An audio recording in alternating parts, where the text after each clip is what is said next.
Patuloy na nagpapagaling si re-electionist Vice Mayor Muhammad Omar Samama matapos barilin habang nagtatalumpati sa isang evacuation center sa Barangay Magaslong, Datupiang, Maguindanao del Sur nitong Lunes.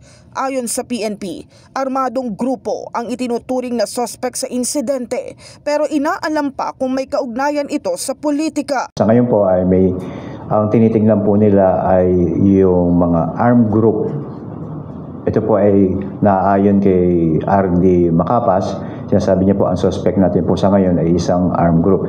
Hindi po siya ma-declare na political sapagkat kung politika po, ito po ay mga kailangan ng revalidations na kung saan yung Regional Joint Security Control Center po ang magsasabi kung ito po ay election-related incidents o hindi.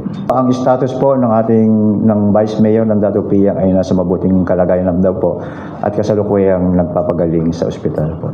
Samantala, isang engineer na kinilalang si Israel Abbas Angas ang tinambangan sa Cotabato City nitong Martes. Minamaneho niya ang kanyang sasakyan nang biglang pagbabarilin ng mga sospek na sakay ng motorsiklo. Sinisilip na motibo sa krimen ang pagkakautang ng biktima. Tukoy na rin ang pulisyang dalawang sospek na pawang miyembro ng Gun for Hire group dahil sa magkasunod na pag-atake. Pinaigting na ng PNP ang kanilang intelligence gathering upang matukoy ang mga nasa likod ng krimen. In the heart of changing lives, ito si Brigada Kath Austria ng 105.1 Brigada News sa FAM Manila, The Music and News Authority.